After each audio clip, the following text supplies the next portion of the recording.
अस्सलाम वालेकुम, मैं हूँ अलीना फ़ारूक शेख और मार्च आने वाला है। फरवरी का तकरीबन एंड हो चुका है और सियासी मौसम के बदलने के आसार मिलना शुरू हो गए हैं।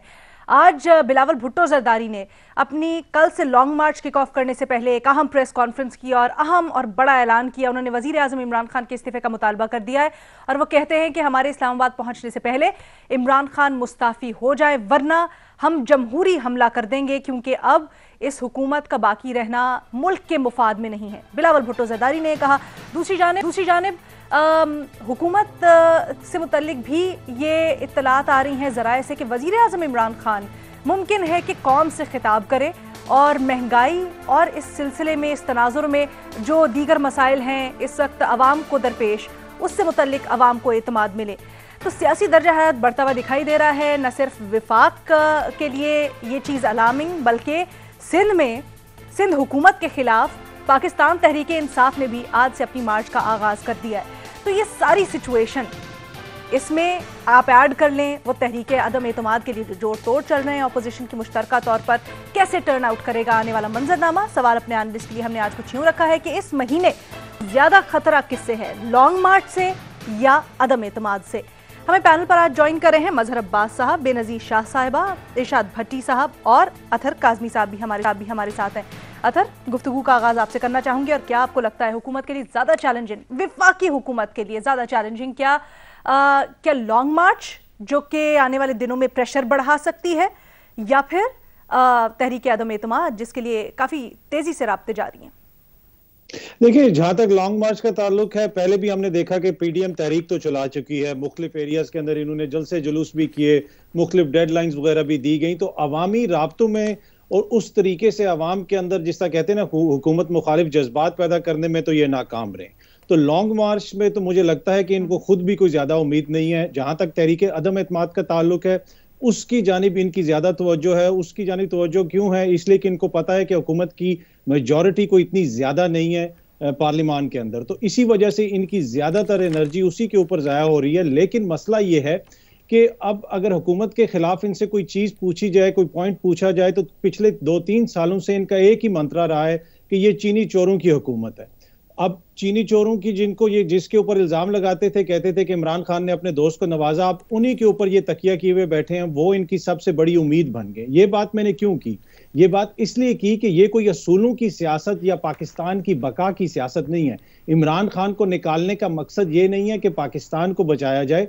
इमरान खान को निकालना इसलिए जरूरी है कि 3-4 खानदानों और उनके सिलेक्टेड बच्चों की सियासत को बचाया जाए, जिनकी सियासत इस वक्त वेंटिलेटर पे है। इनको पता है कि अगर इमरान खान साहब की हुकूमत चलती रही और सेहत कार्ड जैसे दीगर चीजें जो हैं, अगर इस तरह आवाम को सेहत की सहूलतें मिलती रहीं, तो इनका जो सियासी मर्ज है वो लाइलाज हो जाएगा। तो इंतहाई जरूरी है कि इमरान खान को किसी ना किसी तरीके से फारिग किया जाए। और दूसरा, आपको केसेस के हवाले से भी पता है, शहबाज शरीफ साहब के केसेस भी हैं, जरदारी साहब के केसेस भी हैं। तो इनकी ख्वाहिश है कि किसी ना किसी तरीके से इमरान खान साहब को जल्दी से जल्दी फारिग किया जाए। अगर इनके पास मतलूबा नंबर हो, अगर इनके पास वो चीज मौजूद हो मतलूबा नंबर, तो ये एक दिन का भी देर ना लगाएं, ये फौरन तहरीक अदम एतमाद ले आएं। लेकिन इनका सबसे बड़ा मसला ये है कि इनको आदत है वो जो 80s की और 90s की, ठीक है, ऑपरेशन दोनों से कोई खतरा नहीं है हुकूमत को, राइट? ये इंतजार कर रहे हैं। जी, ये किसी दस्ते शफकत का इंतजार कर रहे हैं, ऑपरेशन मिडनाइट जैकाल किस्म की कोई इनके साथ मेहरबानी हो, पर वो होनी नहीं है। और यही वजह है कि ये इसमें जो है डिले होता जा रहा है। अच्छा, ठीक है। मजहर अब्बास साहब कह तो रहे हैं जैसे अतहर के अवामी सियासत नहीं कर रहे, गो के अपोजिशन ये आवाज़ तो यही लगाती है कि अवाम की आवाज़ है, लेकिन दूसरी जानिब हुकूमत को महंगाई का बहुत बड़ा चैलेंज है। क्या आपको लगता है कि अगर इस वक्त अपोजिशन निकले तो उसके अवाम आवाज़ में आवाज़ मिलाएगी? देखिए, पहली चीज़ तो ये कि हुकूमत को बज़ाहिर तो दोनों चीज़ों से बहुत ज़्यादा बड़ा ख़तरा नहीं लग रहा। उनको अगर ख़तरा है तो उनको अपने आप से ख़तरा है। और लेकिन अगर दोनों का ऑप्शन है कि लॉन्ग मार्च या अदम एतमाद, तो अदम एतमाद। और उसकी एक बड़ी वजह यह है कि अतहर ने तो एक side of the picture show की, दूसरी साइड ये है कि इमरान खान जिनसे कभी नहीं मिलना गवारा करते थे, उनसे भी मिलना पड़ रहा है उनको। जिनको वो कभी भी वज़ीर नहीं बनाना पड़ते थे, उनको वज़ीर बनाना पड़ रहा है। जिनसे वो राब्ते ख़त्म कर दिए थे उनसे राब्ते बहाल करने पड़ रहे हैं। ये सब कुछ किस वक्त होता है? जब आप एक ऐसी सिचुएशन में आ जाते हैं जहां आपको ये लगता है कि चीज़ें निकल जाएंगी हाथ से, आपको लगता है कि आपके वोट जो है आपके हाथ से निकल जाएंगे। निकले या नहीं निकले वो एक अलग बात है। देखिए, हुकूमत हमेशा एक मजबूत होती है जब इस तरह की कोई तहरीक आती है, और उसके पास बहुत से ऑप्शंस होते हैं हुकूमत के पास। माजी में भी हमने देखा कि बेनज़ीर भुट्टो के ख़िलाफ़ जब अदम एतमाद की तहरीक आई थी तो वो गो के हुकूमत में थी, वज़ीर आज़म थी, और अपोजिशन के पीछे ऐवान सदर भी था और दूसरी क़ुव्वतें भी अपोजिशन के पीछे थीं, लेकिन उस वक्त भी हुकूमत के ख़िलाफ़ अदम एतमाद की तहरीक कामयाब नहीं हो सकी। तो चांसेस बहुत होते हैं, और इसमें वक्त बहुत होता है, क्योंकि अभी गवर्नमेंट, अगर आप फ़र्ज़ करें कल अदम एतमाद की तहरीक जमा हो जाती है, तो ये हुकूमत के पास, स्पीकर के पास होगा कि वो इजलास कब बुलाए। और उस दौरान अगर आपको याद हो कि माजी में जब इस्तीफे दिए गए थे 2014 में, तो फिर क्या हुआ था? इस्तीफे लेके रख लिए गए, फिर उसमें बुला के अगर मगर उसमें वो करके, तो गवर्नमेंट के पास काफ़ी स्पेस होता है। लेकिन एक चीज़ है कि गवर्नमेंट इस वक्त परेशान ज़रूर है, और इसी वजह वो अपने लोगों से कह रहे हैं, अपने वज़रा से कह रहे हैं कि पीपल्स पार्टी के भी डिसग्रंटल्ड एलिमेंट से रब्ता किया जाए, नून के भी जहांगीर तरीन परेशान जरूर है। दो राय है इस वक्त मेरे पास। अथर कह रहे हैं कोई फर्क नहीं पड़ेगा, दोनों लॉन्ग मार्च और अदम एतमाद से। मजहर अब्बास साहब समझते हैं अदम एतमाद ज्यादा स्ट्रांग होगा। बाकी दोनों तजिया क्या क्या कहते हैं, एक ब्रेक के बाद जानिए। हम बात कर रहे हैं हुकूमत मुखालिफ मार्च और अदम एतमाद की तहरीक की क्या ज्यादा नुकसानदेह हो सकते हैं वफाकी हुकूमत के लिए। भट्टी साहब, जो मजहर अब्बास साहब ब्रेक से पहले बात कर रहे थे, क्या आप उससे इत्तफाक करते हैं? और क्या यही वजह है कि इमरान खान ने जो बातें सामने आ रही हैं, खिताब का कौम से फैसला किया, फिर किस तरह से आप देखते हैं? क्योंकि पहले हालात कुछ मुख्तलिफ थे जब रैलीज की गई, मार्च किए गए, अब यकसर मुख्तलिफ है। महंगाई सबसे बड़ा चैलेंज। मैडम शेख, माजरत के साथ, ये सारी मिजाइया फिल्में चल रही हैं। बिलावल भुट्टो साहब की पूरी प्रेस कॉन्फ्रेंस देखें या पिछले 3.5 सालों की प्रेस कॉन्फ्रेंस देखें, क्या उछल कर कूद कर क्या है। मरियम नवाज साहिबा की बढ़ के देखें, मौलाना फजल रहमान साहब के दावे देखें, शहबाज शरीफ साहब और अपोजिशन के दावे देखें, क्या है, क्या यानी कर क्या रहे हैं ये मुझे बताएं। क्या सिंध में रोटी कपड़ा और मकान मिल चुका है?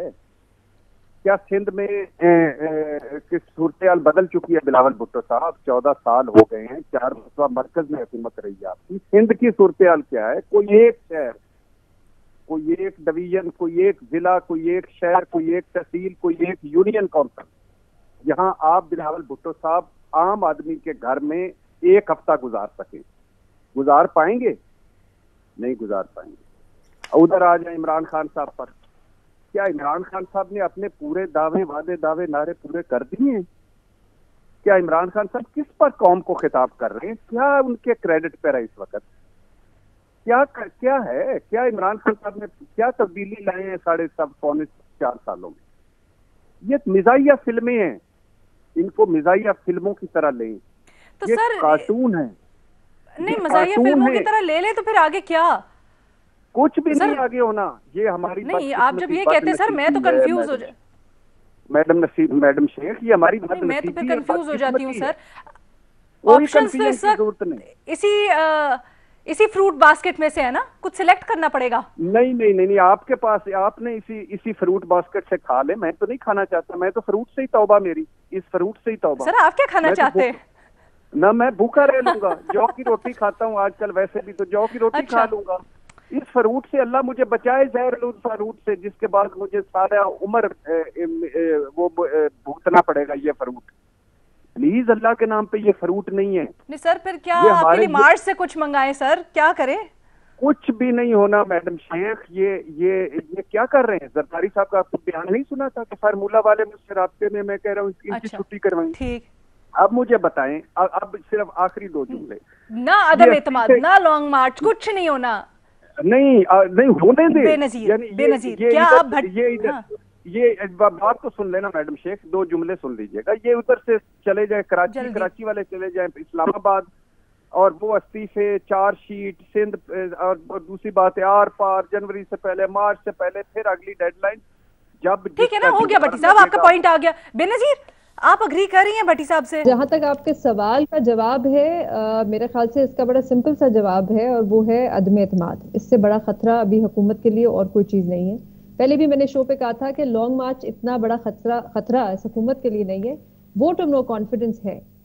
क्योंकि अगर नवाज शरीफ साहब ये फैसला कर लेते हैं कि पंजाब जो उनका होम ग्राउंड है वो 1 साल के लिए PMLQ को दे देंगे, तो फिर तो गेम ओवर हुकूमत के लिए। फिर तो वजीर आजम को घर भेज दिया जाएगा, वोट ऑफ नो कॉन्फिडेंस भी आ जाएगा। और अगर PMLQ ये फैसला कर देती है कि हम ऑपोजिशन का साथ देंगे, तो फिर ये जो बाकी इत्तेहादी जमातें हैं हुकूमत के साथ, और जो ये ग्रुप्स हैं JKT ग्रुप, ये भी फिर ऑपोजिशन का साथ देंगे, क्योंकि लूजिंग साइड पे तो कोई नहीं होना चाहता ना, सब विनिंग साइड पे होना चाहते हैं। लेकिन जैसे मैंने कल कहा कि ये है बहुत बड़ी रिस्क मुस्लिम लीग नून के लिए कि वो अपना होम ग्राउंड एक मुखालिफ सियासी जमात के हवाले कर ले।